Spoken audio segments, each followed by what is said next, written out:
Здравјето е се на Канал 8, добро вечер.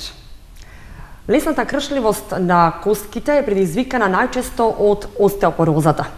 Само ќе споменам дека тоа е метаболно заболување на коскениот систем, чија основна карактеристика е намалувањето на коскената маса и структурни нарушувања на самото коскено ткиво. Скршениците се јавуваат и при мал физички напор или повреда. Во потешки форми на остеопороза може да дојде и до искривување на самиот ребет. Токму на оваа тема остеопороза вечерва разговараме со професор доктор Љупчо Каревски, специјалист ортопед и некој ќе кажам основач на првите центри за остеопороза, ортопедски амбуланти Остеопро во Куманово и Скопје. Добро вечер, докторе, добро ни дојдовте во студиото повторно. Добро е нашо, благодарам за поканата. Ја одбравме оваа тема остеопороза кога се договаравме околу темата за што ќе зборуваме, затоа што ќе наречам тивка епидемија, така и вие лекарите ќе се согласите, се почеста и почеста е кај нас, не само во источниот дел на Македонија, во цела Македонија, па и во светот. Ќе објасниме што е остеопороза и колку е честа кај нас. Повелете. Па, ова заболување, да речам дека е присутно се повеќе и добро дефиниравте, се работи за тивка епидемија.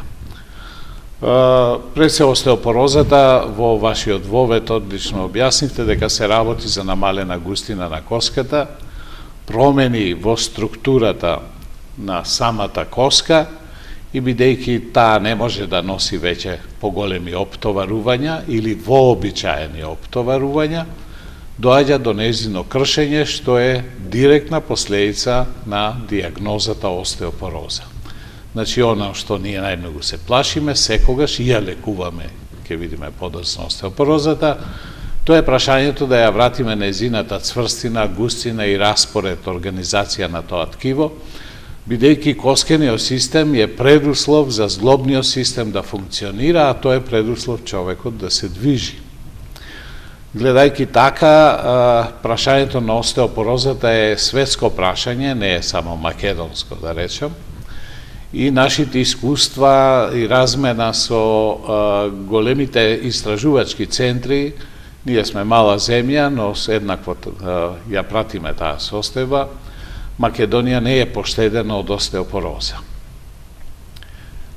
Зошто велиме прво дека е тивка епидемија, бидејќи кога таа ќе се развие како болест, кога коската ќе постигне одреден степен на губење на својата маса, одреден степен на губење на својата структура, одеднаш, значи претходи едно такво продолжено губење на маса и структура, почнуваат скршениците. Кога почнат скршениците, тоа значи дека е веќе развиена остеопорозата. Ние не ја забележуваме, остеопорозата сама по себе на почетокот не предизвикува болки, туку предизвикува промени во структура на коската. А кога тие ќе се развијат, а тоа значи кога ќе има пациентот остеопороза, тогај му почнува точката или моментот на кршење на коските, а последиците се многу озбилни. Сите знаеме што значи скршеница, практично врзување за кревет, скршеница значи операција, скршеница значи скратување на животот, бидејќи пак таја се случува во така нареченото најчесто трето доба, значи на постари возрастни лица, кои имаат секогаш, освен проблемот со остеопороза, нарушено здравје од некоја друга болест, која се тек во услови на залежување во кревет развиваат дополнително и, например, скршениот колк предизвикува 30% на смртност во првата година после таква една скршеница. Зошто е актуелна и во Македонија остеопорозата? Затоа што не отстапува од европските карактеристики на честотата. Остеопорозата и во светот и кај нас е предизвикувач на скршеници од тој тип остеопоротични скршеници или скршеници заради слаби коски. И денеска се смета дека 1,5 милион луѓе годишно задобиваат скршеници, од кои, велам, некои од нив дури се и животно опасни. Остеопорозата ја среќаваме многу повеќе, а последиците многу покатастрофални, дури и од срцевиот удар или инфарктот, значајно повеќе од мозочниот удар, па дури и од некои малигноми. Зошто е тоа така? Затоа што има еден природен развој на формирање на скелетот и цврстата коска, кои по правило во така нареченот постменопаузален период, особено кај жената, природно губи својата густина и кај оние кои немаат доволно стекнато во претходниот период од растот, завршетокот на растот околу завршетокот на пубертетот, а потоа едно плато на цврста коска, за да после 40-та, 45-та година почнуваат да губат 1,5% од својата густина, и оние кои имаат слабо, да речам, сгустена коска, имаат зголемен ризик во подоцнежниот период да развијат остеопороза, заради неа скршеница, а заради тоа како болест остеопороза, а заради тоа скршеница и крајни ефекти со ризик за продолжен удобен живот, едноставно хендикеп, инвалидитет, нажалост и смрт. Значи, гледано од овој аспект, познато е дека секоја трета жена во периодот кога ќе престане менструацијата, кој ние го нарекуваме менопауза кај жената, освен другите симптоми, почнува да се развива и поголем губиток на коска и развој на остеопороза. Значи, статистиките и аналитиките на големите истражувачки земји, центри, говорат дека 1 од 3 жени ќе има остеопороза, статистички, и дека 1 од 5 мажи ќе развие остеопороза на својата таму негде 55-та година. Значи, мажите се малку позаштитени во тој дел? Точно така, мажите се позаштитени и причината што кај нив е моментот, особено на настанот, како кај жената, намалување на естрогените хормони, а со тоа и влегување во менопауза, настанува за краток период, скоро едномоментно да кажеме. И тоа е најчесто околу крајот на 40-тите години, неизини кај жената, тоа значи пред 50-та година, иако може менструалниот циклус да биде присутен, а тоа значи дека естрогените хормони, кои се заштитници на коската од ваквото разредување и настанокот на остеопороза, се намалува откако се влезе во менопауза. Значи, престанокот на циклусот е еден симптом дека естрогените веќе ги нема или се многу намалени, го нема заштитникот за развој на остеопороза и почнува развој на можноста за остеопороза. Значи, 1 од 3 жени и од 5 мажи 1 маж развива остеопороза. Така, факт е дека брзо се зголемува бројката на заболени од остеопороза. Так. Можеме ли да кажеме на што се должи таквата забрзана појава на остеопорозата, а тука секако дека ќе ги споменеме и причините и ризик фактори за појава на оваа болест? Секако, мала статистика, онаја која ја извлекуваме од виталната статистика на Република Македонија. Да. Нашата земја е 2-милионска, во неа секоја година статистиката вели дека 18.000 жени влегуваат во состојба на остеопороза.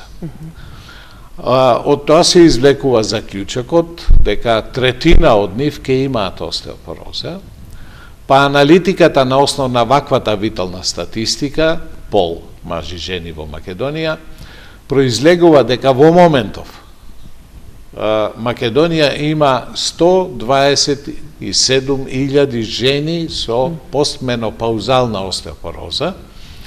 И кога говорам постменопаузална, значи во моментот кога настапи менопаузата, морам да кажем дека има и така наречена секундарна остеопороза како група, која има карактеристики да се јавува и пред овие години за кои говорам, пред 50-та година кај жената и пред 55-та година кај мажот.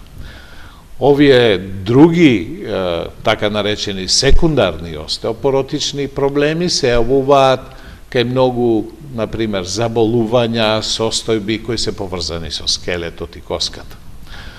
Значи, вака голема бројка, 127.000 жени само од посменопаузалната остеопороза, ако кон тоа ја ставиме и така наречената прва фаза на разредување на коска, која ние во латински термини ја нарекуваме остеопенија, како предходница на развој на остеопорозата, практично Македонија во моментот има над 220.000 пациенти кои се кандидати и имаат остеопороза. Да.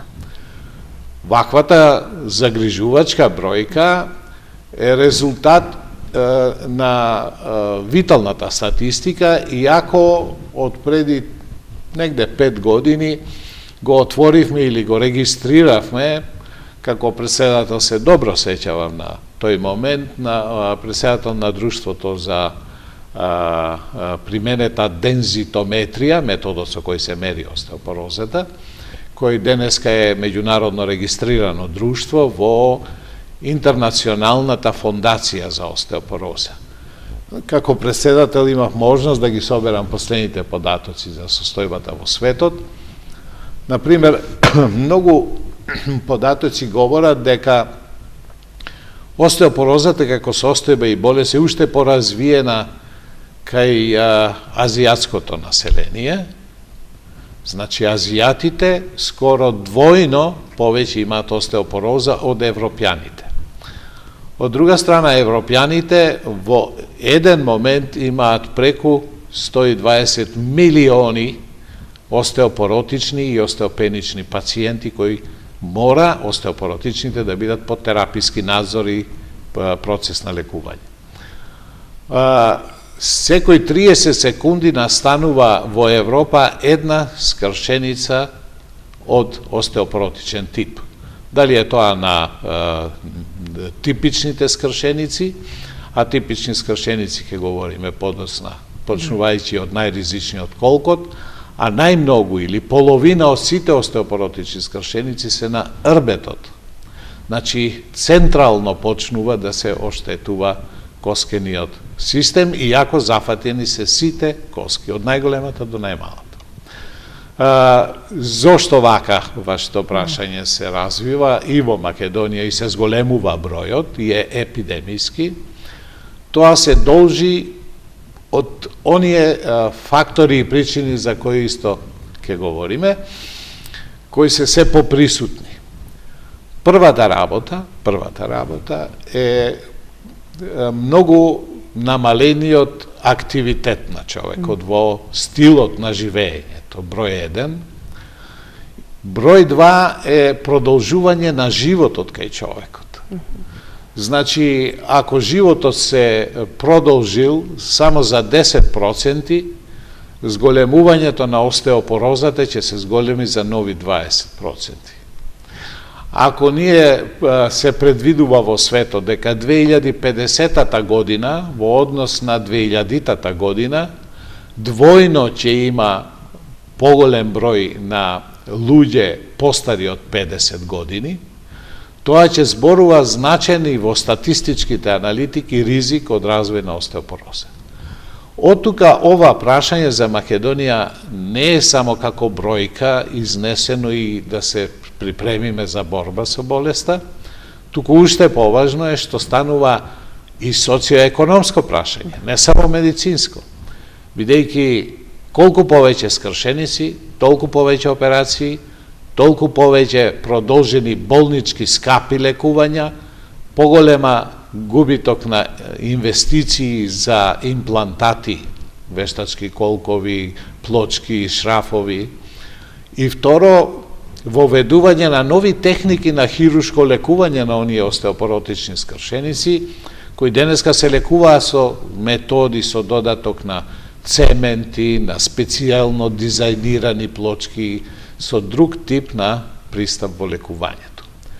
Ваквата статистика, затоа е тивката епидемија, затоа е стравот и, замислете, Македонија со 127.000 пациенти кои имаат остеопороза. И вториот, одма ќе кажам, покрај сите наши големи напрегања во борба со болеста, практично проблемот што од сите нив во моментот во Македонија се лекуваат од овие 127.000, се лекуваат негде околу 20.000 само. А останатите? Останатите нити се контролираат, прашање на и здравствена култура и на познавање на проблемот, па да ви кажам и на вакви емисии кои треба да го актуализираат проблемот. Одма да кажам, првиот апарат, компјутер со кој се дефинира густината на коската, имав можност да го во приватен аранжман 98 година донесеме во Македонија и од кога почнаме прецизно да ја мериме остеопорозата за да ја диагностицираме, да ја откриеме па да ја лекуваме. И покрај сите напори, и покрај големите инвестиции по широки општествени, државни да речам, денеска имаме приближно 15 центри за остеопороза. Јас паѓам во историјата малку на остеопорозата на нас гледајки и сме на некој начин татко и мајка на проблемите во ова време. И морам да кажам, голем допринос е организацијата на двете друштва кои се бориме со проблемот на остеопорозата. Тоа е начело на Друштвото за остеопороза во Македонија, колешката Марковиќ од ендокринолошката клиника, и јас како претседател на Друштвото за дексадензитометрија, применета дензитометрија клиничка, и се бавиме целосно од откривање, пратење на епидемиолошката состојба до конкретно делување врз пациентот и лекувањето нивно. И пак не се подига свеста кај граѓаните и покрај ваквите едукативни емисии за навремено јавување на лекар кај ортопед, за да може да се намали бројката или да се стопира барем тука бројката на остеопороза, што тоа не е можно. Знаете, и во другата сфера на другите болести не можеме да се фалиме со огромни резултати, иако правиме значајни инвестиции во здравството, но знаете, околу инвестициите и кадрите, ја би рекол, и едукацијата. На времето кога јас започнував да се бавам со овој проблем, мислејќи дека тој нема такви размери, кога ќе спомневте остеопороза, дури и колеги не изговараат точно диагностички. Денеска таа е присутна, населението прифаќа препораките околу целото диагностицирање и лекување околу неа, а особено и во превенцијата, бидејќи треба да се знаат многу фактори или така наречени минорни и мајорни фактори. Некои кои се позначајни фактори и некои кои се помалку значајни, кои водат до остеопорозата и кои вие треба да ги применувате заради превенција, да речем. Но, да говорам за причинители. Причините, така. Причинителите прво се кај жената и постменопаузалната остеопороза поврзани со заштитата од, како споменав на почетокот, естрогените хормони. Значи, пациентка која има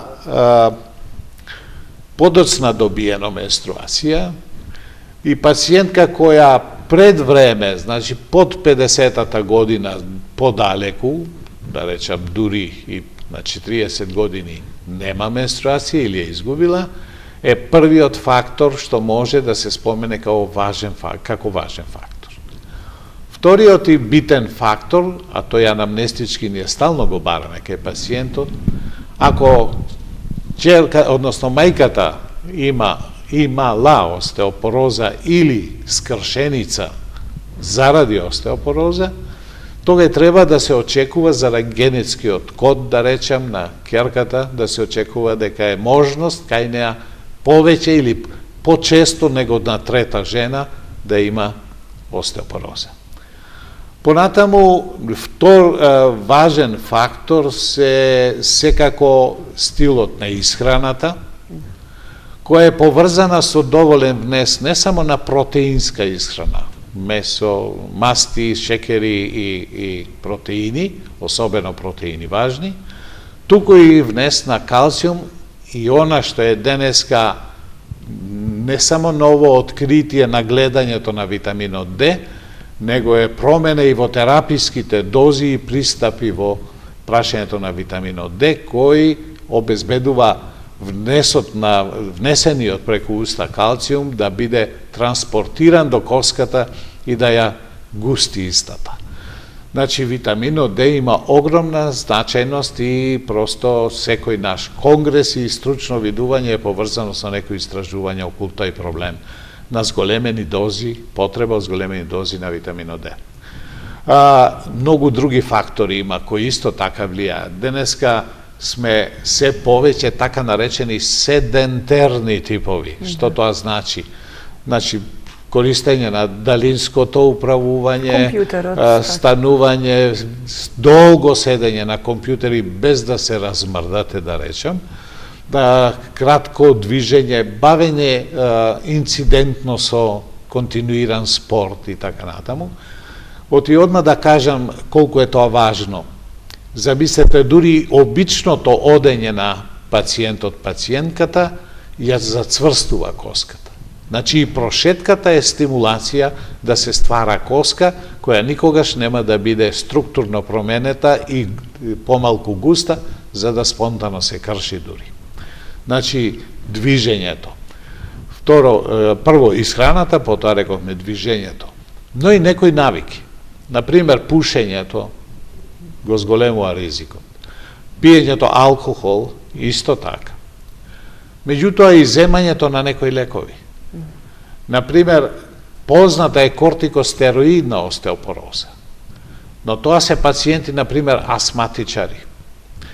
Пациенти кои заради имунолошки други пореметувања, кожни пореметувања, примаат лекови од типот на кортикостероиди. Тоа е лек за болеста, но истовремено е и топење на коската, губење на коската. Таквите пациенти треба да бидат истовремено и лекувани од остеопороза, а не може да бидат скратени од тој лек, бидејќи е за основната болест неопходен. Но ако ја откриеме навреме, можеме да балансираме и пациентот никош да нема искршеници, освен астмата, освен тоа кожно заболување и така натаму. Има и други такви медикаменти, особено кај падавицата, лекови кои се земаат против тоа, така, и тоа се фактори кои прават разредување на коската. Значи, оваја група на помалку важни фактори, кога ќе се соберат на куп, и тоа значи разговорот наш во анамнезата со пациентот, ни дава за право да кажеме да, тука има висок ризик фактор. И сега што правиме? Суштината на борбата со остеопороза е да ја откриете или во рана фаза пред скршеници, па да ја лекувате, или превентивно дури да се борите со неа. Значи, раната фаза е кога пациентот се уште нема прави скршеници, скршеници кои што има изместување на коскените структури. Туку имате така наречени микроскршеници. Микроскршеници се оние која структурата на коската губи од својата цврстина, е просто како сунгер кога ќе го притиснете, но повеќе никогаш нема да се врати. Тоа значи, а особено пршлените така се структурирани. Ние имаме цврста коска, наречена кортикала, имаме спонгиозна коска, која е како сунгереста коска, и таја повеќе страда и скршениците, микроскршеници тука почнуваат. Значи, ако се знае оваа цела работа, onda тога може да се бориме со остеопорозата навремено. И Кога како сме на времето, да, мора да ги споменеме симптомите и дали имаме симптоми кои може да укажат на остеопороза во прва фаза, кога немаме скршеници и такви последици. Тоа е добро прашање и практично од тука почнува нашата борба со остеопорозата. Пациентите често кои имаат остеопороза, првите микро тие скршеници, веќе спомнав, се на рбетникот. Тоа значи дека започнува дискретно подгрбување по должина на целиот рбет. Едноставно, пациентот чувствува дека за една година е понизок за 2 до 3 сантиметри. Тоа зборува дека има подвиткување на рбетот и скратување на висината на пациентот. Кон тоа, по правило, се присутни и така наречени по целата должина грбни болки. Тоа е мускулатурата која треба да го држи со дополнителна снага исправеноста на држењето на пациентот, кој се помалку е можно и настануваат тие микроскршеници. Он не ги чувствува како скршена коска, нали? Сообраќајка, па коската па личи екстремитетот извртен. Овде не се гледа тоа и затоа е скриена болест. Значи, подгрбувањето, губењето на висината, болките во рбетот. Болките ги предизвикуваат пресе заморот на мускулите. Овие се некои први почетни симптоми. И при тоа треба да ги има во предвид и овие мајорни фактори за кои говоревме. Дали мајката имала веќе диагностицирана остеопороза, дали менструацијата траела, првата се јавила природно на негде меѓу 10-та и 13-та година и завршила таму негде 40 на возраст од 48 години, или па заради хируршко отстранување предвремено се отстранети јајниците и естрогените хормони, па затоа они ќе имаат зголемен ризик од остеопороза, или заради тоа што продолжуваат вегетаријански диети и така натаму. Например, диетите исто така се спомнуваат како фактор за остеопороза. Вака собрани на куп овие сите мајорни и минорни фактори, поважни, помалку важни, се причинител за остеопороза. Значи, ако ги препознаеме овие податоци за кои ја денеска говорам, ако направиме автоанализа секоја пациентка кон себе и ако ги забележи, тога се наметнува прашањето на консултација со лекар. Јасно, лекарот и компетенцијата негова, од тука постојат тие центри за остеопороза, за да може да се диагностицира многу попрецизно. Значи, ова попрецизно диагностицирање е суштината, диагноза. Но имаме методи и начини на диагностицирање. За среќа, да. Да. Како Значи, се диагностицира остеопорозата? Ние до негде таму, како Македонија говорам, до 98 година, кога го донесов првиот дензитометар, дексадензитометрија, прв пат беше воведена како метода, денеска е рутинска метода во 15 центри во Македонија, такви апарати кои мерат густина на коска. Одма да кажам, тука треба да се исклучат некои апарати кои беа за скрининг техника на остеопороза, мерење на петната коска само. Тие денеска не се признати за диагноза и за лекување, особено на остеопорозата. Денеска диагнозата на остеопорозата се добива врз основа на податоците за кои говоревме досега, барајки ги факторите на ризик.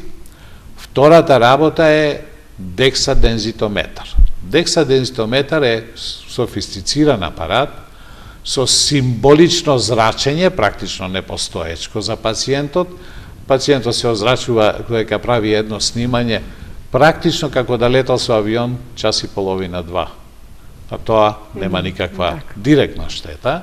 Значи, може да се прави и доста често, почесто него другите методи. Не е тоа рентген снимање. Например, зрачењето е 400 пати помало отколку да направите една рентген слика, не знам, на плуќа, на бели дробови. Ваквата символика го прави методот, да речам, применлив и практичен и го поевтинува. Втората работа е дека Интернационалната фондација за остеопороза ги има донесено критериумите за тоа кој пациент со каков резултат ќе го ставиме во групата остеопороза или во групата на полесна остеопороза, остеопенија, или ќе речеме, тоа е здрав човек. Пациентот легнува, еден зрак само минува, сосем комфорно, не мора никаква припрема, за 5 минути до 10 минути имате апсолутно точна диагноза, која 80 до 90% кореспондира со ризикот од скршеница. Сега има дополнителни методи, софистицирани во самата апаратура која ние ја поседуваме во двата центри во Остеопро и Скопје и Куманово, каде може да се проценува и структурно коската, што е дополнителна помош, така да се заедно можеме за 10 минути да имаме прецизна диагноза. Доволно е пациентот да дојде и да легне да се сними на таа техника. Значи, тоа е основен базен метод, иако ние дополнително правиме и други помошни методи. Од обичната рентгенграфија за некој сегмент да видиме дали има веќе скршеници, особено, морам да ви кажам еден податок кој вака не е за многу фалење, дека превидени се многу рентгенски видливи скршеници ако се познава проблемот на рбетните од столб. Ние сме забележале дури и 15, дури и повеќе, но и литературата вели дека е повеќе. Проценти на промашени диагнози од страна на рентгенологот на невидени остеопоротични скршеници. Каде што имате совиен рбет, каде што имате подгрбување, пациентот сликан, скршеница видлива, но не регистрирана, за да му упати или укаже на пациентот дека е потребно да се лекува од остеопороза. Кога сме кај диагнозата, колку тука помага магнетната резонанца? Дали ги праќате пациентите кога е потребно да се направи магнетна резонанца? Колку таа може да ви каже во диагностицирањето на остеопорозата? За остеопорозата магнетна резонанца нема такво значение како, например, ЕКГ за инфарктот. Значи, нема таква. Не е секогаш неопходна, освен ако селективно спремаме за некаква хируршка интервенција на рбетникот, па потоа заради детали кои се потребни од хируршката техника да бидат применети. Или кај што имаме сомнение за присутност на скршеница, но не сме убедени. Значи, еден мал број е потребно и магнетна резонанца, но многу ретко. Практично е потребно дексадензитометрија. Тоа е ова друштво на кое велам председавам во моментот и кое брои негде 70 колеги кои во Македонија се, да речам, многу понапред или условно експерти во однос на останатите колеги преку 2000, колку имаме лекари Македонија, 3000. Значи, треба да се стигне до таков центар за остеопороза и да се направи дексамерење како прв предуслов за точна диагноза, бидејќи ние имаме точни бројки на така наречени стандардни девијации, кои велат дека до -1 стандардна девијација е нормално здрава коска, од -1 до -2 и 2,5 такви стандардни девијации е остеопенија, но кога ќе видиме дека е над -2,5, тога добива пациентот диагноза остеопороза, потребно да започне со лекувањето и да доаѓа на редовни контроли да видиме колку напредуваме преку тој метод на мерење, декса методот на мерење, компјутеризирана техника, колку сме успеале да го префрлиме пациентот со остеопоротична коска во услови на здрава коска која не ќе се крши од спонтана или минимална травма. Го споменавте лекувањето. Имаме ли различен третман на лекување на потешки и полесни форми на остеопороза и кои се тие? Нивното лекување има типски пристапи, меѓутоа знаете како е во медицината. Искуството белата коса си го прави своето, мора да се прават така наречени индивидуални пристапи. Значи имаме ние денеска за среќа во лекувањето големи можности. Но прво би говорил малку за ова прашање на полесна и потешка. Значи, ако говорев за овие стандардни девијации, дека повеќе од -2,5 стандардни девијации, во мојове центри два, на Остеопро во Куманово и во Скопје, практично гледаме најголема развиена остеопороза, кај нас бил пациент со -6 стандардни девијации. Значи, пазите колку порано почнуваме да лекуваме на -2,5 стандардни девијации, значи од 2,5 до 6 имате развој на се потешка и потешка остеопороза. Дури тоа може да се вака сликовито каже пред нашиве гледачи.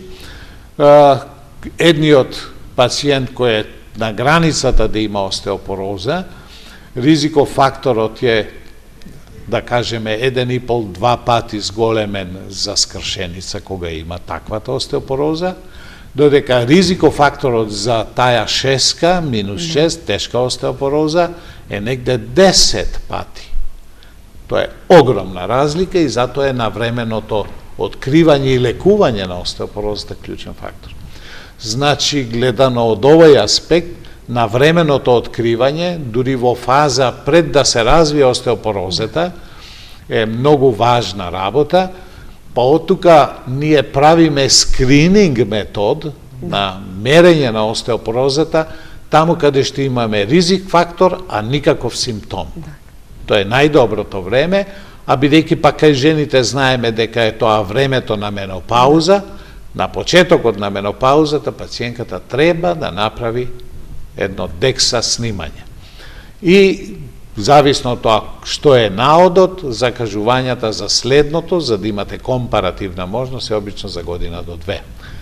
Гледано вака, значи имаме тешка остеопороза. Тоа е, замислете, пациентот се крши при вртење во кревет, при спање скршеница на колк добила. Тоа е, како да речам, како корупка на јајце. Додека за другите, обично се смета скршеници кои имаат фактор на ризик 2 пати поголем, е паѓање од сопствена висина. Најчесто пациентите скршеницата ја доживуваат во менопаузата, например кај жените, привлегување во када, излегување од када, лизнување и увртување на екстремитетот, или паѓање и придржување на рака, при што добива скршеница локотипико, така наречена, надрачниот зглоб. Иначе типични се скршениците. Тие се најмногу на рбетот, од половината од скршеници таму се јавуваат, на 1, 2, 3, па дури и на 10 пршлени, каде што имате подгрбување и ние во нашите тука сликички што ги презентираме се гледа една господја која како млада била права, а потоа изгубила висина и повторно подгрбавена. Ако прошетате низ градот, веќе ретко гледаме, борејќи се со остеопорозата, бабички кои гледаат во земја, а за да ве види мора да ја подигне главата. Тоа се надевам дека Македонија ќе го искорени во борбата и лекувањето на остеопорозата. Значи, околу тешките скршеници од прилика вака стојат работите и не треба да ги очекуваме и да такво нешто чекаме да се доразвива, прва работа. А втората работа околу лекувањето. Лекувањето е на почетокот, ако се врата малку кратка историја, таму некои 90-ти години, крајот на 90-тите, 2000-та, почна за прв пат да се користат така наречените бифосфонати, група на лек, бифосфонати. Тие до ден денес во Македонија се повеќе и нови генерации на таков лек се произведуваат и Македонија има веќе и ние лично големо искуство, значи веќе 15 години и наназад 2 до 3 похрабро се зборува за клиничка употреба веќе присутна, лекови кои се од така наречени високо селективно дејство имаат. Значи, некако бифосфонатите, тука морам малку да ви објаснам дека коската природно се гради и разградува. Природно. Тоа така треба. Кога тоа е пола разградено, пола се топи, па се изградува, тога и немаме губиток на маса. Ама ако имате повеќе топење на коска, а помалку новостворена, ќе имате остеопороза. Ако вие сега со лекот делувате на овие клетки што ја топат коската, ќе престане топењето. А не го спречувате новото стварање, добивате густина. Така е принципот на лекување. Значи, денеска се говори за еден понов пристап во лекувањето, освен овие бифосфонати, моноклонални антитела. Тоа се нови лекови кои многу селективно, специфично ќе дејствуваат таму каде што е клучниот настан во тој ланец на настани на делување на овие клетки разурнувачи и градители. Да не навлегуваме подлабоко, тоа е веќе наука, истражување и така натаму и струка, но да говориме за практичните аспекти, дека прво, основно, ја, молам гледачите кои бе слушаат да научат дека остеопорозата прво се лесно диагностицира денес и се лекува. Се уште слушаме пациенти во нашите амбуланти кои зборуваат дека докторот ми рече, што ја веќе и не верувам, но е можно, дека остеопорозата тоа ти е староста и така натаму. Староста може да стане многу тешка, ако почнат скршениците, а тоа значи да го однесе животот пред време, при што останатите капацитети и на еден 80 годишен пациент му се добри. Завршува со залегнување во кревет и со други компликации заради скршеница. Значи не се сваќа сериозно самата остеопороза. Не се сваќа сериозно и треба да се познава. Клучен фактор дека остеопорозата денес се открива лесно, навремено може да се открие, а и кога е откриена подоцна, може да се стопира и да се излекува.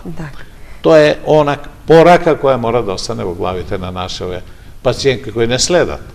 Но многу е важно да кажеме дека од нелекувана остеопороза имаме последици. Ја споменавте скршениците, ги споменавте. Тоа ли се само последиците од нелекувана остеопороза? Тоа е многу важно.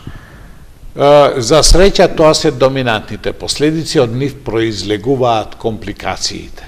И само за пример, значи, ако пациент на своите 75 години земете, задобие скршеница на колкот, кој е клучен мобилен зглоб, залегнува во кревет, или изнудено и релативно итно се оперира со вештачки колк, што е траума, што е потреба од анестезија, што е ризик за да другите болести, при тоа на 76 години, моите колеги од проблемот со диабетесот кои се бават со шекерната болест ќе ви кажат дека е процентот висок на диабетичари, процентот на висок на пациенти со други заболувања, како што е, например, венскиот систем, па од тука емболија, тромбоза и така натаму, а пациент кој не се движи, прво тоа го напаѓа, послаба циркулација воопшто во организмот, а особено во мозочниот дел,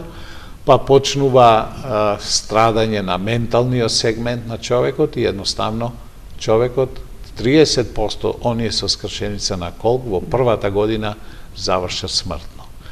На човек кој се уште има резерва за продолжен живот. И кој има други, да речам, потенцијали. Се заедно вака гледано, денеска со сите овие нови напреднати методологии на лекување, особено овие моноклонални антитела, обезбедуваат можност, јасно, на отворена, директна борба. Она што постојано сакаме да кажеме дека ние имаме серија на пациенти кои ги држиме под контрола и нашите податоци говорат дека практично, еве само за едниот центар за остеопороза, Кумановскиот, дека во дојдените вкупно пациенти за проверка на остеопорозата, голем број на пациенти веќе се упатени од лекар, препознаени фактори.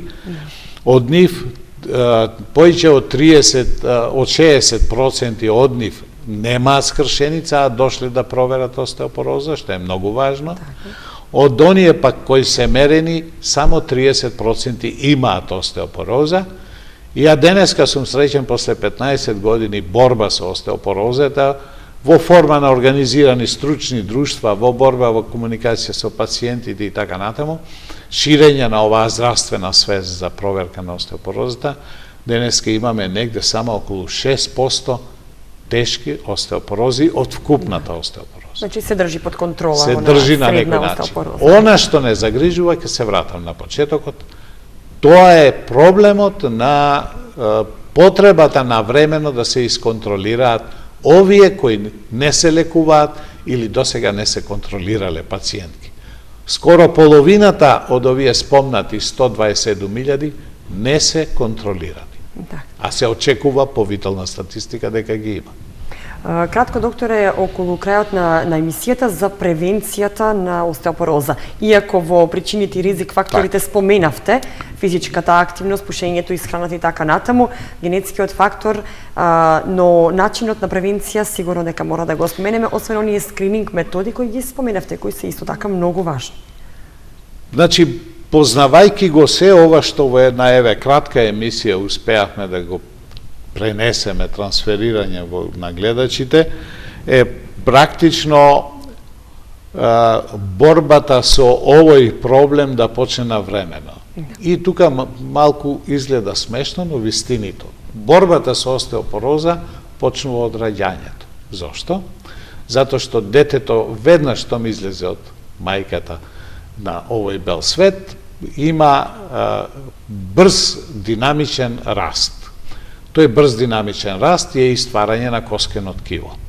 Најбрзо детето расте до втората година, потоа продолжува да расте, но не е така динамично, а експлозија во пубертетот. Во овој период, на предпубертетен период, многу е важно физичкото оптоварување на коскено-зглобниот систем. Зглобот и коската се структурирани да се адаптираат на тоа колку вие ги оптоварувате. Како што гледате, оние кои се вежбачи, професионалци кои физички се оптоварени, имаат јака мускулатура, имаат и јака коска. Да. Ние не велиме дека сите треба да бидат фудбалери или вежбачи на справи или оние бодибилдинг техники и така натаму, него говориме за една физичка активност во рамки на дневното, потребното секојдневие на човекот. Тоа значи постојано движење, тоа значи така ќе се сочувате зглоб, така ќе се сочувате густина на коска и нема да има никогаш остеопороза. Тоа значи пред да таа се појави, да набилдате, да нахраните и да имате во себе цврста коска меѓу 20-тата по пубертетот до својата 45-та година, а ако немате заболување кое ќе предизвика остеопороза, тога и да губите оној природен 1,5% кој природно се губи во вториот дел кај жената во менопаузата, нема никогаш да ве донесе под нивото на ризик од скршеници, а од тука и до ризична остеопороза и сите оние компликации за кои говорев во оваа наша емисија. Така, верувам дека ги споменавме и начините на превенција. Тука ќе ја заврши емисијата. Јас ќе се заблагодарам што одвоивте време да дојдете во Кочани, во студиото на Канал 8 и да издвоите време за нашите гледачи, да објасниме за оваа тивка епидемија. Ви благодарам за поканата. Вие знаете, јас тука со задоволство доаѓам. Кочанчани се дели мои пациенти и дај Боже да ги има што помалку. Да. Но ме бараат често. Дај Боже да е тоа во раната фаза на откривање на остеопорозата. Ви благодарам уште еднаш. Почитувани гледачи, тука ја завршуваме емисијата Здравјето е се на Канал 8. Разговаравме на темата остеопороза со професор доктор Љупчо Каревски, специјалист ортопед од Скопје. Ви благодарам за вниманието. Се гледаме следната среда во истиот термин. До тогаш останете ми во добро здравје и слушајте ги советите на нашите лекари. Довидување.